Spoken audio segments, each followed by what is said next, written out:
Welcome to Mental Health Monday. My name is Mick Coyle. Coming up on the programme this week. One Flew Over the Cuckoo's Nest, a brilliant film. I love the film. But it was about 50 years ago now. But people still have that as a reference point and still see that as like what we do. So much of the conversation about mental health and well-being at the moment is about talking, it's about conversation, it's about humanizing people, it's about building a sense of resilience and community around people and so on and so forth. How useful are those tools when we're talking about mental illness? So we have some patients' families, they don't want to come because they think it's like Arkham Asylum or that it's full of people in cages or whatever. And I don't blame the families and I don't blame anyone for having that opinion because that's all they've been given, right? And I'll be reminding you how you can make connections with mental health organisations within your community. It's Mental Health Monday. The home of the UK's conversation about mental health. It's Mental Health Monday. My name's Mick Coyle. Welcome to the programme. Welcome to this week's conversation with the brilliant John-Barry Waldron. Now, John-Barry is a mental health nurse. He works in Essex. And we're going to talk on the programme today about his day-to-day life working in a mental health hospital. Dealing with mental illness, dealing with patients, doing his job, and at the same time recording elements of it for a podcast, the On the Ward podcast, where he speaks to both patients, obviously with the right permissions, and staff to talk through what life is really like and to highlight the fact that when we talk about mental illness and we talk about hospitalisation as a result of mental illness, people being sectioned and so on and so forth, we're still talking about human beings. When you picture the conversation around mental health hospitals, you think asylums, maybe you think about Arkham, you think of villains, you think of movies, you think of One Flew Over the Cuckoo's Nest, padded cells, straitjackets, all of those things for a lot of people will come to mind. And of course, it's not like that at all. And I think deep down we all kind of knew that. But what does it really look like? What does it really sound like? What are the people who are working there doing? And what's the difference they're able to make to people's lives? Well, that's what this conversation is about, finding out a little bit more about and pointing people listening in the direction of the On the Ward podcast, where you can listen directly to these sorts of conversations and hear a little bit about what goes on inside those walls.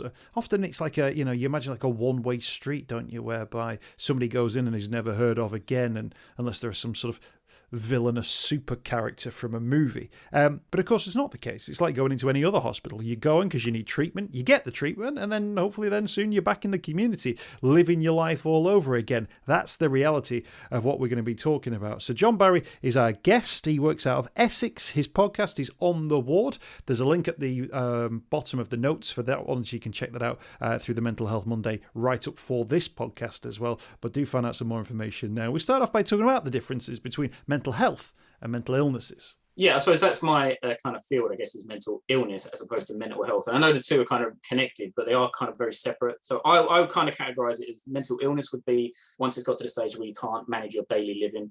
Does that make sense? So everybody has mental health. We all need to look after our mental health, and it's very important to do things like mindfulness.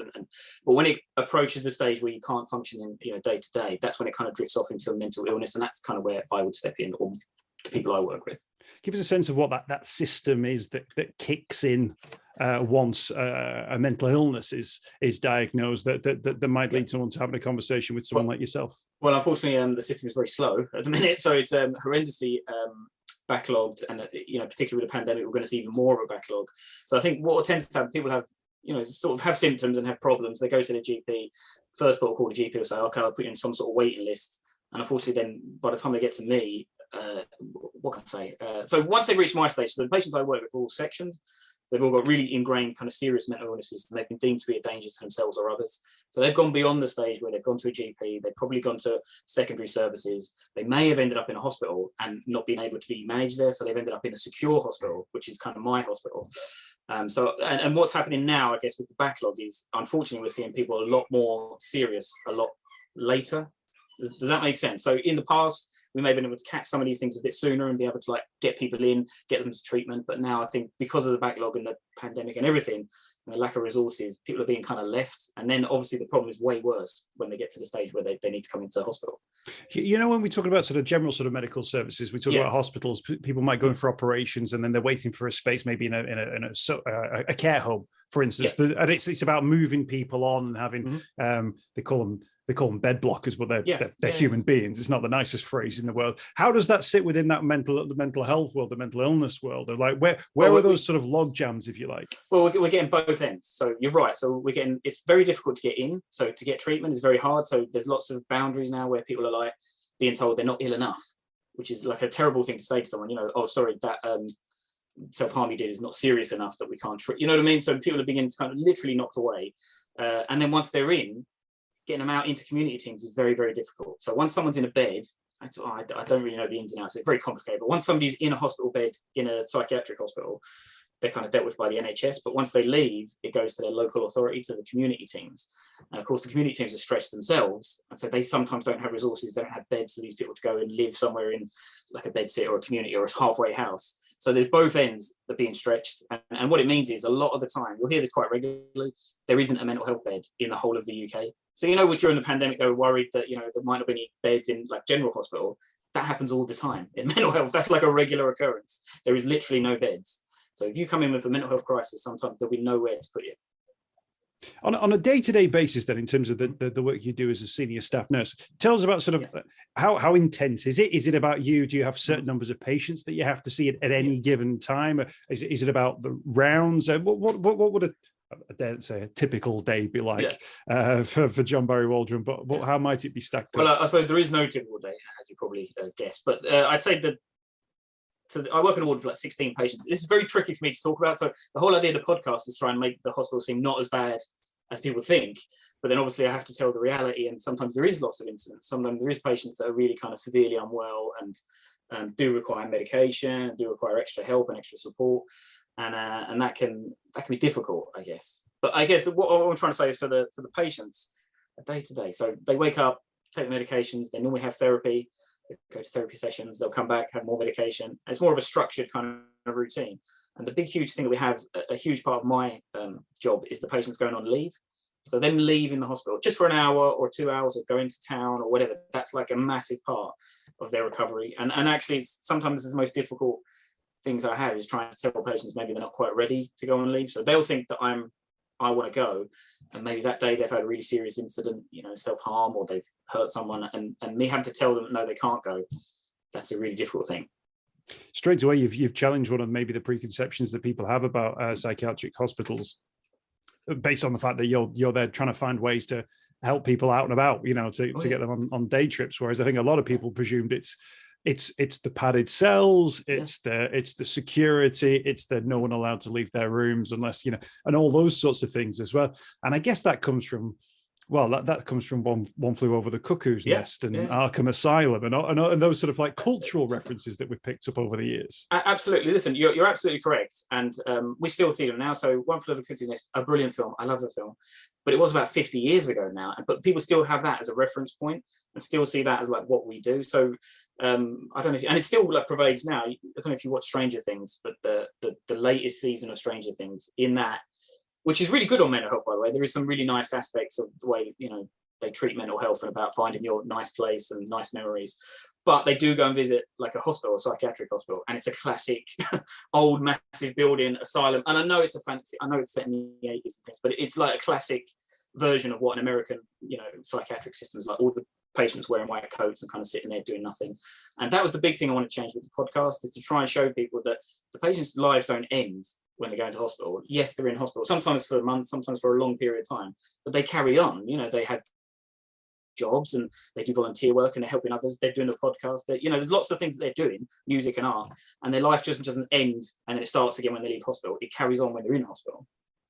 And they're human beings and they talk and they have conversations. And I guess that's one of the things, isn't it? Where I think people presume if someone has entered an establishment or an institution like that's the end. Right? Actually, that should be the start of something, shouldn't it? Because that's actually, if you go into a hospital with a broken leg, and I know people draw this comparison all the time between mental health and physical health, but people wouldn't go, oh, I won't speak to them. That leg's not going to get any better now that they're in hospital. People go, oh, great. They're getting the help and support and treatment that you require. That's a positive place. And you're obviously in the right place. And fingers crossed, things will improve for you from now on. And I think it is getting better. So the younger generation are quite they're getting better, and they're getting way more into like themselves and knowing themselves and their mind and things like that. So that's becoming a lot better, the conversation about mental health. But I still think we've got a way to go when we talk about serious mental illness. People still have that kind of reservation when it comes to, you know, schizophrenia or bipolar. These are kind of scary words to people, and they're still not as talked about. So I think other things like, say, depression or anxiety, I think people are getting really used to that, which is great. But I think once it gets into like the more serious terms, people still have that kind of reservation. And you talked earlier about people still having that image in their heads. That kind of has a resonance for us. So that affects us on the ward. So like everyone talks about stigma and how it's like vague, general, like, you know, oh, stigma's really bad because people don't understand. But it literally affects the patient. So we have some patients' families, they don't want to come because they think it's like Arkham Asylum, or that it's full of people in cages or whatever. And I don't blame the families, and I don't blame anyone for having that opinion, because that's all they've been given, right? So if you've seen that on the news or you know, on films, that's what your frame of reference is. So you assume that when your, you know, a partner or your relative goes into hospital, they're going to be in like a cell and white jacket, and I wouldn't want to go and visit a place like that. I mean, so that's why this podcast and other things is like, that's the idea, to try and change that, shift that a bit. Of course, these aren't sort of open spaces for people to go and wander around and change those perceptions. So how can we tackle that stigma? How can we change those perceptions so that people are encouraged to know that these are positive spaces where good things are happening and people are being helped? Well, I guess the main thing, obviously, is listen to the podcast. No, I'm joking. But no, I think what's going to happen, I think, in the future is people are going to have a lot more of experience of it. So we're going to get a lot more people needing to use hospital, but also people that, you know, they're going to have relatives and friends that might be in hospital, and they're going to have to go and visit them. And I think that's really important. That's like the first stage, is people just going in and seeing them. I think, unfortunately, the 2 times anybody ever sees a psychiatric hospital is one, like we said, in movies and films like that, or in a undercover documentary where they're treating the patients really badly. And so that's the 2 kind of frames of reference that people have, and that's really you know, not great, because at the end of the day, it's going to stop people coming into hospital. Like, you know, people won't want to seek help if they think that's where they're going to end up. Can I actually, we touched on sort of the day-to-day, if you like, of some. I was a bit vague on that, so I apologize. No, not at all. And can I ask you about the sort of you mentioned the schizophrenia, bipolar disorder, maybe somebody that you're dealing with. Can I ask you about from a staff point of view, from a nursing point of view, what is the sort of what's the right word for this, intensity of somebody who might be going through a difficult time? You know, there may be a perception where, and I've been to psychiatric hospitals where occasionally you might hear like a bit of shouting going on in one corner, but like and then it stops, and then you think, well, does that happen all the time? Is that like can you go and have a regular conversation with somebody, and then something else flares a little? What is that sort of intensity like? If you like? I would say, like, most of the time it's very boring, but in a nice way. So in a nice way, you can go and speak to the patients, you go and talk to them, they're human beings just like you and me, and every now and again, occasionally we'll have kind of flare-ups, and it's really strange because the ward sometimes has its own like flux, if you know what I mean. So it'll have periods where there's, you know, it's nice for, you know, weeks, months, and then they'll have a couple of weeks where it's all goes very chaotic, because sometimes what'll happen, the patients might bounce off each other. So one patient might be having a bad time and be, like I said, be loud and banging, and that's out for another patient who's very upset, and then some other patient can't get to sleep because these patients are really annoying them. So, you know, it kind of all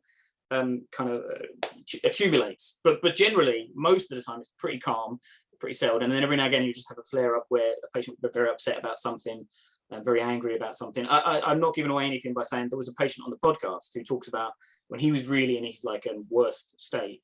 He said he used to just like bang, like head bang, and walk kind of around. He was kind of a bit out of it, and he used to kind of walk around the walls. He used to urinate on the floor, and he used to take showers with his clothes on and things like that. And just that's because he was in this kind of psychotic state. He didn't really know what he's doing.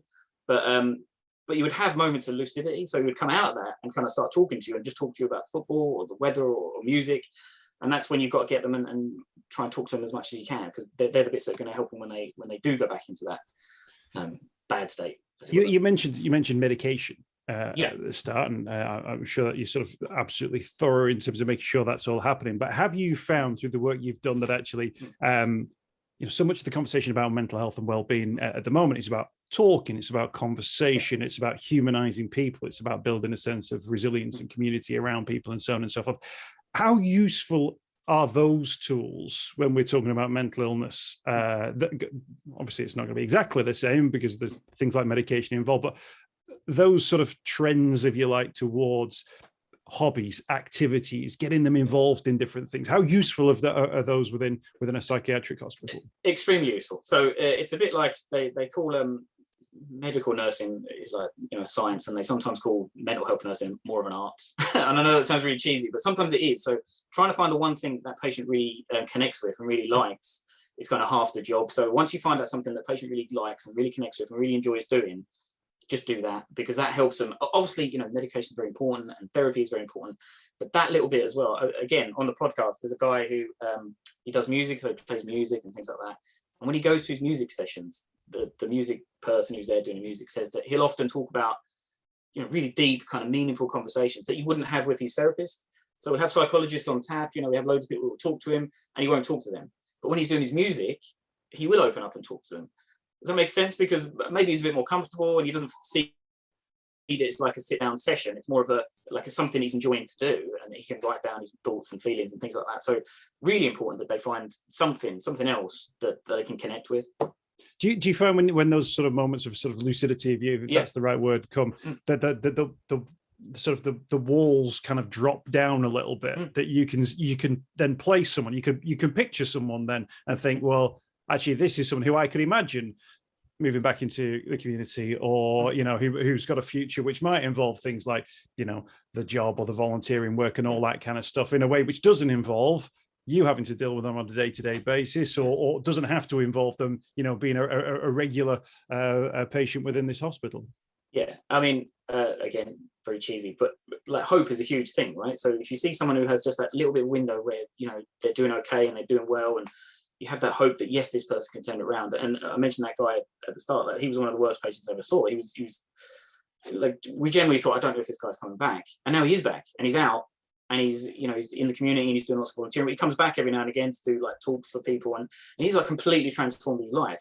And like, I keep him in mind, if he can go from where he was, which was like, it was unbelievable really where he was, to where he is now, is like, that's the thing that will keep you going. When you see these patients that are extremely unwell and you're dealing with them and you're thinking, how am I going to turn this around? You keep the back of your mind that, well, you did turn around with one guy, so maybe there's hope for everyone. And exactly, and that feeds back in, doesn't it, to that One Flew Over the Cuckoo's Nest, which I think is, part of the plot of One Flew Over the Cuckoo's Nest. So basically, this is a one-way street. Yeah. But that's again, that feeds into, like we said earlier, about that people assume you go there and that's it, we never see you again, you're locked away in some hospital on the edge of town, we'll lock the doors and that's it from you. But that's not what we want. We want people to be going straight back out, not straight back out, but back out as soon as they're ready and able. That's the whole idea, is get them out in the community, get them out, get them seen, get them back in the public, because the longer they spend in hospital, the kind of harder it is for them to go back in. Yeah, society, I guess. But no, absolutely, and that's kind of understandable, isn't it? Just based on all those things around housing and sort of dependency and all of those sort of things. I think that's absolutely clear. It's interesting actually, because even from those sort of, I think a lot of the hang-ups that we've brought from the Bedlam days or the Arkham days, they're the cultural things that we associate with the straitjackets and the padded cells.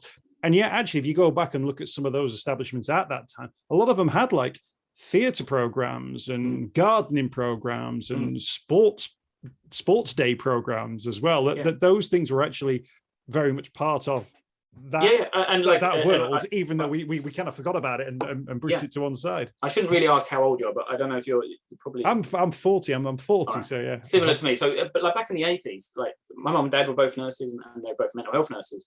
And I lived in a hospital. So when they first came over from Ireland, there was staff housing there. So we literally lived on the grounds of the hospital, and it was this huge, great big hospital, and it was fantastic, right? So it had loads of things there, like you said, it had theatres and its own dentistry, and everything was kind of on site. And of course, they closed it, right? So that was the big thing in the 80s. They closed all the big asylums because they thought that they were really bad for people's mental health generally. And I guess like they are long term, like keeping patients in that kind of environment, maybe not great. But I think they threw out the baby with the bathwater, because they just got closed them all and then put all these patients in the community without the resources. And of course, like loads of these patients ended up back inside hospitals. So I think there's something in what you're saying, is that yes, like back in the day, the hospital was really bad, but also some of the stuff that we did have, 20, 30 years ago, was way better than what we've got now. Yeah. I was at one just recently in the Northwest, and the guy who was giving me the tour he was looking at the modern facility, but he was now a housing estate where they sold it off, because it was a huge plot of land just outside Warrington. But there was like a prom that you could promenade, and that was part of the daily sort of routine. And they had like a bandstand where they had like music classes. And they were, and then they were talking then about how you could bring that back. Well, how do we take inspiration from what was here before, whilst also fighting that thing that people presume that what was here before was negative, and that modern facilities were, of course, were so much better. But I think there was that sense of maybe community that existed within maybe some of those establishments. There were own towns, like there were small towns in themselves. Like there were so many patients there and so many staff, and it was like its own little community. You're right, it was like its own little town. But I think that the huge thing is the beds, like literal numbers. So they literally closed all the beds, and now we don't have anywhere to put patients that are seriously unwell. And the tragedy, I guess, is that sometimes you could put patients in, like you'll see a patient, you think if we'd got this patient early, we could have got them in for a couple of weeks, maybe a month, and they'd have been out. And now the illness is kind of even more ingrained that it's going to take much longer to get them out, so they're going to be in hospital for way longer, which is bad for everyone. Even if you think of it in financial terms, which is, I don't know doing that, but also it's more of a cost, to keep someone in for longer. So that's why if I was a government minister or something, I'd say build more beds, more psychiatric hospital beds. Well, I was going to ask you about this, because there's sort of like there's a government review at the moment into sort of and a consultation in sort of long-term planning, if you like, for mental health. But so much of the conversation is around the well-being side of things. Whereas it strikes me that maybe the voices around mental illness and institutions of psychiatric hospitals and so on and so forth, organizations like that very much needs to be heard, because there's clearly two parts to this mental health story at the moment, and we can't just put it all on stress, depression, and anxiety, when actually there are other major infrastructures that will need supporting throughout that period too. Well, I guess the big thing is, like, being blunt, the wellness thing and stuff is easy, right? So it's easier to tell everybody, well, just go and download a mindfulness app or something. That's quite easy. But to deal with people who've got really ingrained problems and need psychiatric help and beds, and maybe need follow-up, help and care when they're back in the community, that's really difficult, and that's really long-term, and that's costly. And so that's why the government aren't interested in that. They're way more interested in saying to you, why don't we have a nice mental health talk day or something like that? Which look, I'm not slagging off at all, because I think they're really important too. They are really important. But I think you probably know that there's lots of people who are talking, then going to try and get help, and they're saying, yeah, sorry, there is no help. You're going to have to wait like 12 months or whatever, get put on some waiting list, or do some sort of Zoom call with someone. But yeah, so the resources are not there. That's the big thing. No, and I think it's important that conversation is had, and that people understand, that there's very much a difference there. Let's talk about the podcast itself, by the way, on the wall. Okay. Just tell us about the microphone and putting a microphone in front of people, and just how you've sort of worked that in to even that was very very difficult. So we had to go through our legal team at the hospital, and we consulted their legal team, and we talked to everyone. And basically it was all about capacity. So the patients are sectioned, and they do have a mental health problem, but they have capacity as well. So if they understand what they're doing, and they have the right to appear on a podcast just like anyone else. So, if they said, yes, I want to appear, and I know what it is, and I've signed a release form, and I know exactly what it's about, then they're just like you and me. They've got as much right as anyone else. And the funniest thing was, the patients were the ones who were most up for it. They were like, they wanted to tell their story. They really wanted to talk. And some of the staff were the ones who had kind of apprehensions. I guess just because historically, like, we haven't allowed video cameras in, and we haven't allowed recording equipment. I guess because confidentiality and things like that. But I'm coming from a point where, like, we're not going to change people's minds if we don't show them the hospital, right? We're not going to change things. We're not going to make them better if we don't show, like, this is what it's about. So literally, so I would have to go in with like a microphone, and you probably hear on the podcast there's some varying levels of sound quality because you just have to get them on the day. So one day you'd have to record maybe on the ward, another day we had like a music room, and then another day we'd have to record like in a shed or something. So it was all kind of very chaotic, and a lot of the times you record a patient and you get some really, really good stuff, and then you'd realize, the audio is not great, but I can't do that again because they've said so much like really important stuff to me. So the practicalities of doing it was quite difficult, but the patients, like I said, were just unanimous. They wanted to appear, and they wanted to tell their story. Absolutely. I did 3 years of uni to get up to the level where you'd remember to record, listen to, because sometimes you do interviews. You have to press it twice. I pressed the button once. No, you have to press it twice. Oh God. And the other one is sometimes when you go, and I remember this many times where you do an interview and you're like, oh, great interview. And then you'd come back and there'd be the sound of like something dead obvious, like a ticking clock that would would just go, I didn't even hear that. And then that's actually, and you'll have developed this, I'm sure, while you've been doing it, that when you walk into a room, you kind of go, right, you need to open that window but close that door. I know all sorts of things. Well, interestingly, the latest series, so the one that's just coming out now, that one I had like a Zoom recording device, H4. I don't know if you know, but anyway, so I had this, and for the first couple of series, it was just I'd have microphones coming out of it, literally talking to the microphones. But now I've got like a thing you go over the top of it, a muff. Yeah. Don't Google muff. That's all I can say. I'll show you. I'll put mine on the camera there. Yeah, there's mine. But you can now I put it on top of the thing. We can walk around, and so now we're kind of picking up the ambient sounds of like the ward. And I thought that's quite important too, because I never realised until listening back to recordings how many times a door opens and closes, like the office open. There's just so many sounds going on the ward. It kind of blew my mind. I was like, oh, it is really loud in here. But and I think this is the joy of audio recordings and podcasts, radio, obviously, for years and years and years. That actually, if you're going into a place where you can't shove a camera in every door and go, look at this, look at this, just the steps down a corridor, people can place themselves in that and go, oh, it's not some hollow, echoey space. It sounds like, what my library sounds like, or it sounds like, like, you can, if there are cushions in a room, you can hear that there are cushions in the room, as opposed to if you walk through a cathedral, you can hear you're in this huge sort of vaulted space. And I think that's one of the joys of that can take people to a place and paint a picture without, obviously with a little bit of description along the way, but without having to be completely overt around what it looks like and what that person looks like. But like I say, you can put someone there, they're hearing everything, rather than just pointing the camera at something, they'll just see that, rather than the sound, you've got all of it, But yeah, it was really great recording it, and I'm sure you get the same thing. You feel a very what's the word? And again, this sounds very Hollywood, but you sound like once you got their audio recording, I felt like it was almost my duty to get it out. Like what they've said, so many like really great and important things to me that I felt like I had to get it out now. So it was like it was bigger than me. Like some of the stuff they were talking about was so personal and so like amazing, and the fact that they wanted to get it out in order that they could help other people was so important to me that this now has to come out. Give us a sense out the On the Ward podcast. People can go and download and check it out. We'll put a link in the notes to the podcast. Give us a sense of maybe some of the themes of those conversations. What are those? What are those things that often if you put a microphone in front of someone's face, they go, oh, the thing I've always wanted to say is this. Or if you're going to be interviewed or someone's going to speak to you, you'll think, oh, I'll make sure this comes across. Have you spotted themes about things that people wanted to get across? Well, I guess the main one for these guys is like how they've ended up in hospital, or their kind of journey to why they've, been sectioned, or what's happened. And most of them are really kind of thoughtful and hopeful about the future, about where they're going next. So yes, they want to talk about, oh, so this has happened to me, but they're also really mindful about like, well, actually, I'm also doing like, I'm recording an album, I'm doing this, or I'm doing that, or whatever they're doing. They want to talk about what they're doing now. And that was really important for me to show that they're not just their illness. And I was very conscious of not, although it comes up, every now and again, I was very conscious of not specifically saying, right, you've got schizophrenia, this one's got bipolar, tell me about that. It was more about the person.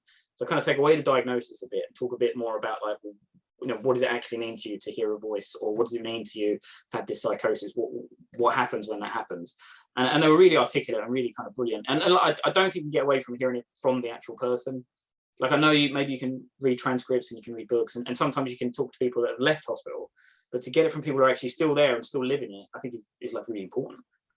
Oh, absolutely, and I think more and more so with this sort of like a conversation that people have around experience and lived experiences. That is the phrase that we use now. It's so much more genuine, isn't it? Yeah. And people can see and cut through. If it is the following is recorded by that. It creates a barrier, and actually, what you've done there is you've dropped that barrier down. And said, well, this is I'm literally holding your hand and guiding you to these people, and they're just going to talk, and then you're going to hear them, and then they'll go, all right, yeah. This is the sound of people talking. It's fascinating to me because I get lots of feedback. I've done your kind of podcast, other podcasts, radio shows, hearing other people talk about the patients, and they say, "Oh, they just sound normal," and you go, "Yeah, I mean, I don't know what they expect people to sound like that they would be extra mad or so. I don't know what the sound of them being, you know what I mean? And people just go, oh, they just sound like a normal person that would be on the street." And you go, yeah, that's what they are. They're human beings like everyone else. I had one lady. Sorry, God, I was going to say, but that's the sound it's working, isn't it? The sound is working because you're going, I know that it sounds perfectly normal because that was the intention of the podcast, to show exactly what it was like. And this is the day-to-day. Go on, you were going to give us an example. I was going to say, I was on some radio show and the lady said to me, she went, so what are they up to and things like that. I said, oh, it was Halloween and they were going to have a Halloween party. And she went, oh, are they allowed to do that? And I went, what do you mean? And she went, oh, I didn't think they'd be allowed to, dress up for Halloween and things like that. So I guess she assumed that, because they were mentally unwell, that they wouldn't be allowed to dress up as a witch or so. I don't know. But again, and I don't blame that lady for having that opinion. That's just, what she thought, because maybe she thought that people in psychiatric hospitals shouldn't be dressing up as, I don't know, goblins or whatever. But it's just so interesting that she had that thought. Well, it's interesting because actually it was only probably in the last 3 to 5 years, pandemic, 5 years, let's say 5, whatever happened in the last 2 years, let's say 5 years, that we've time is that we've actually seen, because actually the Halloween costumes would often include the straitjacket. That would be part of here's the scariest thing you can be, a lunatic in the asylum. And actually that conversation, I think enough people have made enough noise to go, actually that's completely different to all this other stuff. I think there's a much wider conversation to be had. But it still happens. It still happens in that we weren't allowed, or we shouldn't do that because maybe it's not appropriate, but we are allowed to dress as witches, who were essentially women who were intelligent enough to stand up to men in the 12th century or whatever century it was, and men would as a result kill them. There's a huge against them. So I think stigma and historic stigmas go, for 100 years, 200 years, but they also go back 1,000 years as well. But you're talking about the Halloween costumes and things like that. The reason there are Halloween costumes of people that are from lunatic asylums is because all the movies, the guy would always be from a lunatic asylum. So the baddie would always be like some, murderous psychopath killer, would be a mental health patient. I'm thinking of Halloween, the movie. He came from, he broke out, and even Joker recently, Joker movie, he ends up in a psychiatric asylum and things like that. And so it's always the baddie, the worst possible person you can absolutely think of has a mental illness, and again, I guess that's probably why there is them uniforms and dressing up things. And I guess that we're trying to move away from that, but I don't have the telephone numbers of all the Hollywood producers to tell them that maybe don't do that. But no, and it leads us to a nice way to wrap up, which is, of course, to talk about perceptions that some of the patients had about what they were going to experience and how they view their experience, presumably quite positively, about what they've gone through. I think they do in hospital. No, I can't sugarcoat it, right? So all hospitals are not great. So people, particularly patients that end up in secure care, it's not always going to be a fun time, and it's going to be really difficult for them, really hard. And some of the stuff that happens to them is not great, because sometimes they don't want medication. We have to give them medication. That's really a really difficult thing to do. So it is a challenging and difficult time, but most of the patients I have on the podcast generally kind of getting towards the end and maybe kind of leaving, so they're kind of more of in a positive place. But they're aware of the stigma more than anyone else, so they know that people don't like people who've been in hospital. Like classic case, we had a guy who was in the hospital, went back home. I think he was from up north somewhere, and I took him home on home leave, and he met someone he hadn't seen in years, and the guy said to him, "Where have you been?" And he said, "Oh, I've been in prison." So he'd rather say to this guy that he hadn't seen for a while that he was in prison than that he was in a psychiatric hospital. And afterwards I said to him, "Well, why is that?" He said, "Well, I just don't want to tell him about it because it leads to more questions and more kind of probing." And he said, where at the prison they'd be like, "All right, yeah, we're in prison," But that's so sad that he felt he had to do that to kind of mask where he actually was. And maybe that's the one positive thing that come out of it, is that people aren't as negative about being in hospital. And actually, it's a good example as well of the fact that if we are busting taboos and myths around mental health and stigma and opening up the conversation, we have to talk about mental ill health. We have to talk around psychiatric hospitals and break those taboos at the same time. There's no point just opening up this wider conversation about it's good to talk to people and all that kind of stuff if we're going to leave some of these organizations and some of these sections within the mental health world, the diverse mental health world, in the corner. we've got to take everybody with us. Well, again, it could be that some people feel like they're excluded. So if everyone's talking about their depression, their anxiety, that's great. And if somebody comes in and starts talking about their psychosis, people tend to go, well, we don't know how to deal with that. And the first stage is just talking. And if people feel like they're not being able to talk to their friends or their family about hearing voices or seeing strange things, then they're just going to bottle it up. I think that, I don't know if it's still a valid stat, but there was a stat where it was something between first symptom and someone being seen by healthcare professionals with psychosis, schizophrenia, is like 8 years. So people will live with it for a long, long time until they decide to tell someone that actually they're hearing voices or something, is amiss. And that I put most of it down to stigma. So nobody wants to say that I'm hearing this voice in my head and it's telling me to do things, because they're worried of the reaction that they might get, and they'll be locked up in a hospital, which is not the case, by the way. It's not the case. The hearing voices is a really common thing. It's so much more common than we thought. So, schizophrenia obviously is when it gets to like a stage where it's kind of maybe affecting people's lives, but hearing voices is huge. Like it's way more prevalent than we thought. And it's normally not a problem for lots and lots of different people. Lots of people hear voices and have no issues. We have there was a documentary about stand-up comedians, because apparently they hear like internal voices a lot more than the general public, and they use them. They use the voice, and they're really positive, and they tell them you did a good set, and that's great. It's only when it gets to the stage where it's unmanageable, that's when we should be intervening. Absolutely. John-Barry, this is the point where we say, where's the podcast available? Do people normally say no, all the regular providers, but where's the best place to go and get it? So all the regular providers, but if you just Google On the Ward podcast, it's the first thing that comes up. Brilliant stuff, which shows you're doing something right. One, that you've come up with a good name, and two, that you've hit the right algorithm. Hopefully. That's a good place to be. John-Barry, thank you so much for your time. Really appreciate you speaking to us today. On what is, by the way, depending on when people are listening to this, the hottest day of the year. Yeah, so if anyone does see the video clip that comes with this, it's a pair of sweaty blokes talking about mental health. But that's a name for another podcast, another day potentially. John-Barry, thank you so much for your time. Really appreciate you joining us on the program today. Thank you, Mick. Thanks. Great talking to you. I hope you've enjoyed this week's podcast. Thanks for checking out Mental Health Monday. My name is Mick Coyle. You can find me on Twitter at Mr. Mick Coyle. You can also find me, Mick Coyle, on Facebook as well. Don't forget, if you want to speak to somebody about your mental health, you can do so. The Samaritans, free to call on 116 123. You can find mental health services where you are. Just look for the Hub of Hope. Type in your postcode. It'll find those mental health services close to you. And for support in a crisis, you can text SHOUT to 85258. That's if you're experiencing a personal crisis, you're unable to cope and need support. Shout to 85258. That's a text line. Do get involved in those services. In an absolute emergency, always remember the number to call is 999. Thanks for downloading the podcast this week. We'll be back next week with more Mental Health Monday.